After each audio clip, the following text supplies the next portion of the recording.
Yo, yo, yo, yo, yo. What's up, YouTube? What's up, my amazing people? You guys are amazing. How are you guys doing? So we're back again with another awesome tutorial. This one is gonna be the mastering of the previous mix I did on the channel. So if you haven't seen it, I think you should see it here, wherever it appears on the screen right now. You could watch it later. But I'll be doing the mastering for that mix. Someone requested I do the mastering for that, so I'll be doing that without wasting much of our time. Let's head into the system straight. And before we go, don't just watch and go. Please click the subscribe button so that we'll grow the channel, and everybody will be happy and the community will grow. Vicky Melody says so. So let's get into the channel and do some things right now. Let's go. Okay, so let me just go straight into the point. And my tutorials are always straight to the point, so I'm going to do a preview of how it sounds before and after the master, and then you see what we are going to achieve. So I'm going to play the mix on its own. So this is how it sounds. Burning down my love much time. So much love you, my love. Burning down my love much time. And with the master complete, and this is how it sounds. Burning down my love much time. So much love you, my love. Burning down my love much time. Wow, that's amazing. So I'm gonna walk you guys through how I got to that point. And normally if I want to master, my go-to plugin is Ozone, and I use Ozone 9 for my mastering. Sometimes depending on the song, I might decide to use different plugins from Waves instead of going through Ozone, depending on what I want to get. But 90% of the time I master using Ozone, because it's a master plugin where you just load up every stuff here without even loading your channel, just loading one instance of Ozone 9, and it comes with all the plugins inside. You could add plugins from here into one bus of Ozone 9. These plugins are also third-party plugins. You could load them separately into your mixer channel, but I prefer to keep it this way because it's more organized. I can see everything I'm doing at once. So the first thing, I'll disable every other thing. Disable. Okay. Now the first thing I was doing on this track, let me take this guy aside. I looked at the waveform. This is our mix here. So I saw a little bit of difference in dynamics. I saw some parts were actually quite loud, some parts were actually lower. You understand? You look at, it has some dynamics, which is good for every music. But if you want to attain loudness, you have to sacrifice your dynamics. So that's how it goes. So I decided to compress first. That's to take down some of these louder part to make them a little bit more even. Because if we start adding our last plugin, which is the limiter, we are going to have a lot of a sound that is not balanced. We have distortion in some places, and the distortions will be caused by these loud parts. So we have to take them down with compression. So I didn't just do the normal compression, I did multi-band compression, where I was compressing different bands separate ways. So I compressed the low frequency. This is the low frequency I selected. You can select a lot of bands that you want. So this is what I was compressing.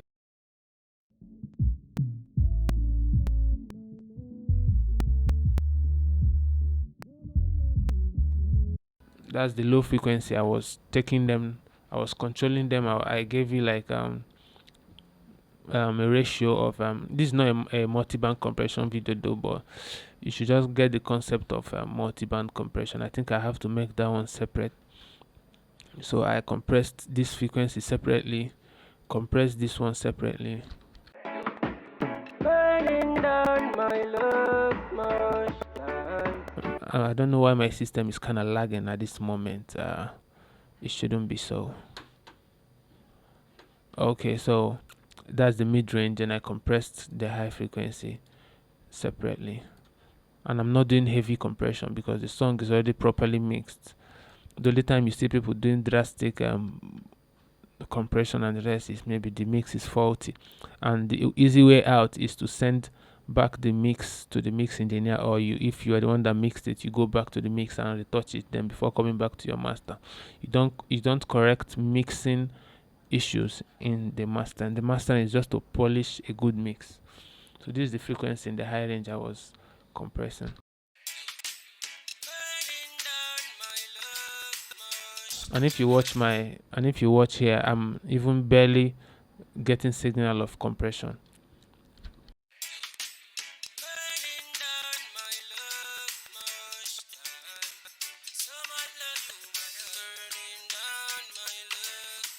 That's barely a dB or even two sometimes. So just compress. Let your ear be your guide. So let your ear be your guide. So after my compression, I added an equalizer. Normally, when I play sounds, I used this tonal balance control, and there is a preset here. This is called reggae. I selected the reggae preset. I've created Afrobeat preset by sampling many professional Afrobeats, and then I kept it here. So if I select, you see that this band will change. This is just an analyzer. It doesn't affect your sound. It just gives you a visual representation of where your sound should balance. You understand? So I selected the reggae so that the ear is more important. You listen, but the eyes will give you a little bit more guide. So I was looking at this frequency, this band here, this analyzer. Then I played the sound, and I found out that somewhere around the 400 was a little bit too loud, and somewhere around the 6K 7K was a little bit too bright and painful to the ear. So I had to take them down to like a dB, not even up to a dB for the high. So in mastering, we do subtle movements. If you do drastic boots and cuts, then your mix is faulty. Okay, so I listened with the analyzer. I think I have to put up the analyzer from the screen because it's kind of lagging the screen, my record and the rest of that. I don't know why. So I played it, then I found that somewhere around this area was kind of getting too loud. I also listened to it. Most times we solo the frequency and you hear what it's doing. It's like,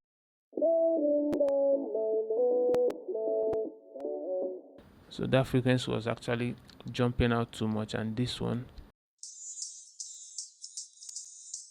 and those frequencies that jump out most times, they are the ones that that cause the dynamic range to be different, and they mess up the limiter. They mess up the limiter when you try to get a maximum level of volume. So those are the two things I was doing. So burning down my love much time. So much love you, my love. Burning down my love much time. So the next thing I did was an imager.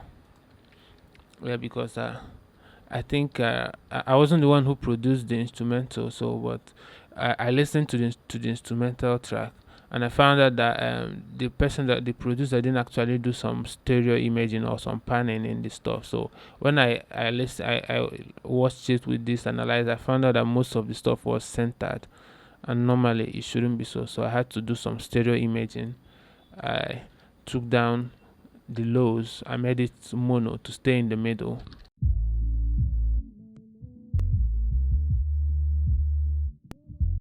So I made it to be in the middle. Then the highs, this frequency, yeah, I was spreading it out more. I spread it out, so as you can see, it's scattering around the place, so it's giving it more stereo width. Then for the high mid, I gave it a little bit 17 boost, just little. You don't do much. I didn't touch the low mid.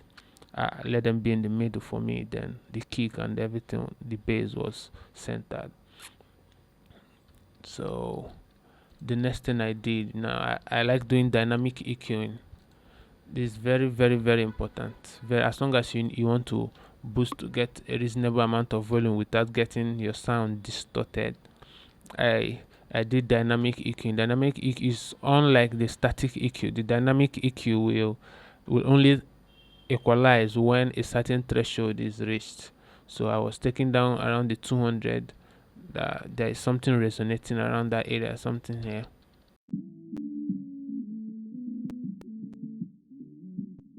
You see that sound I was doing? Ooh, kind of sound. And there's another one here around the 400.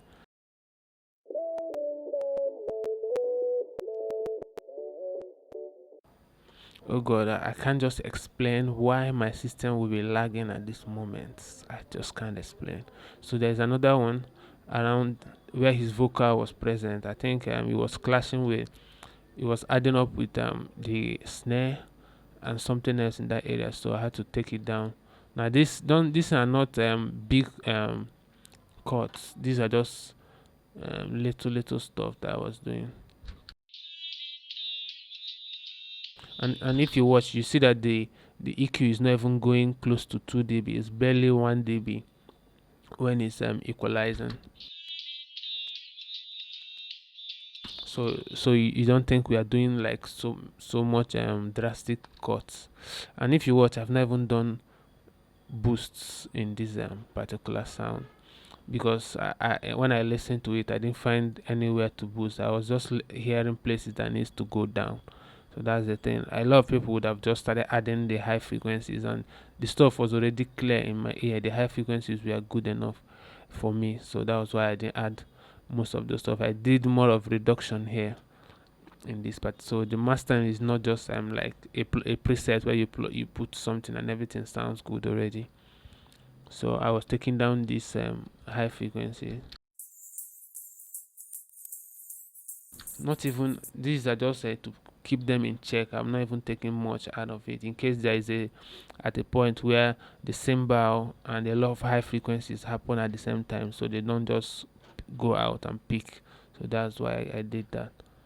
So that's just all. So I used a last compressor to put everything, to glue everything together, and I'm using the smooth one so that I don't crush all of the dynamics. So if you go for balance, you try to like bring down everything equally, but this one is more smooth, and it retains a little bit more of the dynamics of the song. So I did this, I compressed it. And if you watch on my meter here, it's barely touching -2. I'm not even doing much compression. So for mastering, you don't do much. You don't go like too extreme in your boost and your cuts. So so I'll do a little preview of before and after, so we hear what it sounds like. Burning down my love much time. So much love you, my love. Burning down my love much. Yeah, at this point you shouldn't be hearing any drastic change. Those changes are now exaggerated when you add your limiter or your maximizer. That's why it's always important to do this stuff before you maximize, because if you start to maximize and increase the volume of everything, you're bringing up even the volumes of those bad frequencies that will spoil your sound. Okay, so at this point you shouldn't be hearing much volume difference, because there's one thing about the ear: once it hears the sound that is louder, it feels that it's better. Yeah, but before you start adding the loudness, you have to take down where you might encounter problems. So that's why when I did the before and after, you wouldn't hear much of the difference, except you have an in-depth ear for the sound. You hear that the sound is now more open and a little bit more cleaned. So now it now gave us way to add our last guy, which is they call it maximizer here. You can call it limiter. It's just to increase your volume. And so I went for a minus. My ceiling, I didn't keep it at 0. Some people advise you keep it at minus 0.2, which is also good, but I think I like minus 0.1. Then I'm using a mode. It has different modes. Um, it has pumping, balance, script, and the rest of the clipping. But I think most times I use transient, transient will just return that the how attack and the release of your sound, give you more dynamics. But I think I went for the modern in this one because I like the way it sounded. Most times you listen to stuff and choose the one you want according to the one that is sounding right. So I now kind of reduced the speed to make it a little bit more fast, so that the limiter doesn't hold down on the sound too long. It just takes down blocks those loudest parts from crossing the ceiling, then leaves it alone, so that every other sound can come through. So I brought it down. But if it's like a more fast tempo or danceable song, I will even bring this guy down the more, so that it will be living. It will not be holding the the track so much. So there's a way we judge most of this stuff. So this song was a little bit slow tempoed, and it was not so fast. A lot is not happening at the same time and at a fast rate. So that's why I left it here. So I now had to bring the threshold down till I get a good amount of loudness. Most times I like to use this free meter. It's called Yulin loudness meter 2, where you get you see the real loudness of your sound. So what I'm targeting is that this short term, I'm seeing something close to -8 to -7. That's my own loudness. A lot of people can master to -5. That's extremely loud, but I think my preferred loudness for me is between -8 and -7 or -7.5. So, but I'll take this out because it will be blocking the screen. I think we'll have to use this meter here. It also provides, I've set it to short term so that I can see the same thing that Yulin meter was showing me. So I'll be looking at this point when I get to that -8. So that's why I set it to this point. So you see, burning down my love much time. So much love you, my love. Burning down my love much. And also you watch it's always important to have limiters that have graphic display, where you could see what your limiter is actually doing and blocking, so you don't have so much stuff being limited.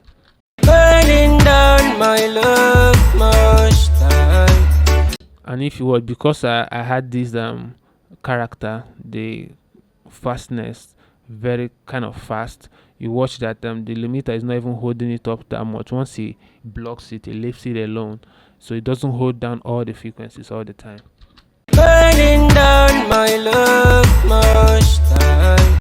So that's it. I think I'll have to go and get a remedy for this my clicking and hanging system right now, because it kind of didn't give me the opportunity to say a lot of stuff, because I was getting a little bit angry and disappointed with the system. So, but that's by the way. I think I hope this video should have helped someone in one or two ways, which I know. So consider returning the favor by liking, subscribe. If you can share, you can share. And I think on the screen I should have my social media handles, and in case you have mixes you want to be professionally mixed and mastered, you could send them down. You could message me on my WhatsApp then, or my Instagram, or anywhere we could talk, and we'll do business and get you a good service. So subscribe and see you next time. In case you have a video you want to see on this channel, be free to comment on the comment section so that I can see to it and get it done. So it's good, so all of us will grow together, and yeah, so that's by the way. So enjoy the rest of your day.